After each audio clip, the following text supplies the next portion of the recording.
Hi, so for today's topic, we will discuss about integration by parts, wherein the formula will be the integral of u dv is equal to uv minus the integral of v du. So itong formula na to, na-derive to doon sa formula na derivative of u times v is equal to u dv plus v du. Okay, so ang gagawin lang naman natin dito is for you to identify which doon sa or alin doon sa given yung pwede mong gamitin as u or as dv. So ano ba ang importante dito? Ang importante dito, piliin mo yung easiest way. So for example, here in example number 1, we have the integral of x e raised to x dx. So, kailangan ma-identify natin alin yung u at alin yung dv kay x at saka kay e raised to x. So, paano ba yon? Kayo nang bahala doon. Ano ba yung mas madaling hanapan ng derivative? Ano ba yung mas madaling hanapan ng integral? So, for example, dito sa given, let's say your u is equal to x. Madali lang kunin ang derivative ng u. Ang derivative ng u or du will be simply dx. So, kung ginamit nyo na si x as your u, yung matitira, which is e raised to x dx will be your dv, not v. Kasi nga, u dv. So, kunin natin ngayon yung integral para makuha si v. Kasi nandun siya sa formula eh. So, you have to look for the value of v. So, the value of v or the integral of e raised to x dx will be simply e raised to x. So, pakireview na lang po paano kunin yung integral ng exponential functions. So, since kumpleto na natin yung magiging parts, yung u, yung du, yung dv, at yung v, the next thing that you have to do is to substitute the values on your formula. So, yung u at yung v, ipag-multiply natin. Yun yung first part. So, this will be equal to x multiplied by e raised to x minus the integral of, kung ano man yung value ng v mo, which is e raised to x, then, ang du natin will be dx. So, simplify natin, this will be equal to x e raised to x minus the integral of e raised to x. So, the integral of e raised to x is e raised to x. Then, don't forget to add plus c doon sa dulo ng final answer. So, the integral of x e raised to x dx will be equal to x e raised to x minus e raised to x plus c. For example number 2, let's have the integral of x ln x dx. So, pwede nyo namang i-pause muna yung video, then try to answer. Then, afterwards, i-check natin kung tama yung sagot ninyo. Okay.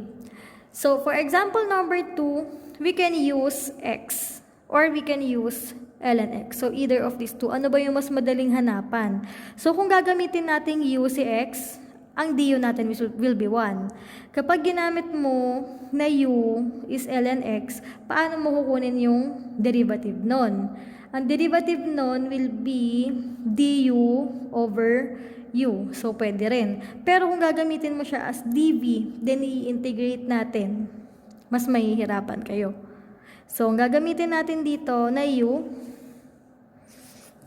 will be equal to ln x. Bakit ln x na lang yung pinili ko? Kasi, alam naman natin na kapag dinerive natin si ln x, that will be du over u. Kung babalikan ninyo yung formula. Wherein, ang u natin ito, yung x. So, ang du natin dito will be equal to, so the derivative of x will be 1 over yung u natin, which is x, dx. So, mas madali kung ito yung gagamitin natin.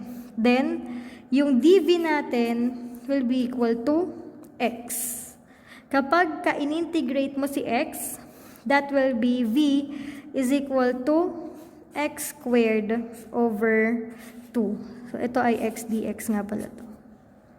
Then, so next thing that you have to do is to substitute the values. So, this will be ln x multiplied by x squared over 2 minus the integral of v, which is x squared over 2, then du, which is 1 over x dx. Then simplify natin, this will be equal to x squared ln x, minultiply ko lang to by the numerator, divided by 2, minus, ito, pwede pa natin itong isimplify, x squared over x, so ito x na lang. So you'll have the integral of x over 2 dx. Pwedeng ilabas ninyo si 1/2. So this will be equal to x squared ln x over 2. May constant to na 1 over 2, so minus 1/2 the integral of x dx. Then this will be equal to x squared ln x over 2 minus 1/2. Then the integral of x dx will be multiplied to x squared over 2 plus c. Isi-simplify pa natin yung final answer ninyo. So dugtungan na lang natin sa dulo. So, ito, tandaan na lang to. Ito, mamumultiply ito. Ito, mamumultiply ito. So, the final answer will be x squared ln x over 2 minus x squared over 4 plus c. So, in example number 2, the integral of x ln x dx will be equal to x squared ln x over 2 minus x squared over 4 plus c. Okay, next example, example number 3. The integral of e raised to x sin x dx. So, gamitin natin na ang yun natin dito will be e raised to x. Ang dv natin dito will be equal to sin x dx. So, kunin natin ang derivative ng u. The derivative of u is equal to e raised to x dx. And the v, or the integral of sin x dx, will be equal to negative cosine x. So, substitute na lang natin. So, pakitry muna. Pwede nyo itong i-post. Then, try nyo po muna na sagutan. So, isa-substitute natin to. This will be equal to e raised to x multiplied by negative cosine x minus the integral of negative cosine x multiplied by e raised to x dx. Simplify natin tong part na to. This will be equal to negative e raised to x cosine x. Then, ito, ilabas natin magiging plus the integral of cosine x e raised to x dx. As you can see, magkakaroon kayo ng pangalawa na i-integrate by parts. So, paano kaya ang gagawin natin doon? So syempre, mag-a-assign kayo ulit ng u at ng dv dito sa given na to. So, dito, sa part na to, ang gagamitin natin na u will be e raised to x. Ang gagamitin natin na dv will be cosine x dx. Kunin natin si derivative of u. The derivative of u will be equal to e raised to x dx. Then, the value of your v is equal to sine x. Or the integral of cosine x dx will be sine x. Then, isa-substitute natin ulit. So, this will be the integral of e raised to x sine x dx is equal to negative e raised to x cosine x. Ito yung nakuha natin kanina. Plus, so gamitan natin ng bracket, e raised to x sine x. Ito yung pangalawang nakuha natin. minus the integral of e raised to x sine x dx. So in here, the new integral is the same as the one in the original problem. So ito lang din siya. So what you are going to do is to add it to both sides of the equations. So magkakaroon kayo ng 2 integral of e raised to x sine x dx. Ito at ito lang yun, which will be equal to negative e raised to x cosine x plus e raised to x sine x.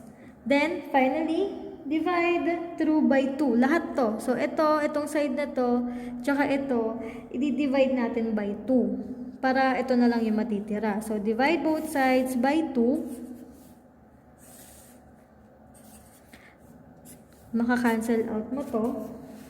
Your answer will be equal to 1/2 multiplied by, so pagpalitin na lang natin para mauna yung positive, e raised to x sine x minus e raised to x cosine x. Then, syempre, wag natin kakalimutan na ilagay c plus c doon sa dulo. Oops. So, yan po yung final answer. So, the integral of e raised to x sine x dx will be equal to 1/2 e raised to x sine x minus e raised to x cosine x plus c. Okay, next example, example number 4. The integral of x multiplied by the square root of x plus 1 dx. So, try to answer. Pwede nyo i-post to. Then, try nyo sagutan. So, ang yun natin dito will be equal to x. Yun na lang gamitin natin. Then, ang dv natin will be the square root of x plus 1 dx. So, derivative of u is equal to dx. Then, v will be equal to what? So, ito, pwede mo itong isusulat as x plus 1 raised to 1/2 dx. So, kukunin natin ano ba yung integral nito. So, if you are going to integrate, this will be 2/3 multiplied by 1 plus x raised to 3/2. So, pwede na natin tong i-substitute. So, this will be equal to x multiplied by 2/3 multiplied by 1 plus x raised to 3/2 minus the integral of 2/3 multiplied by 1 plus x raised to 3/2 dx.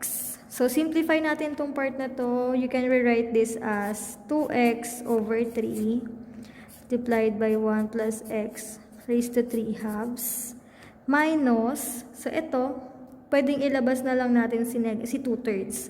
So, minus 2/3 integral of 1 plus x raised to 3/2 dx.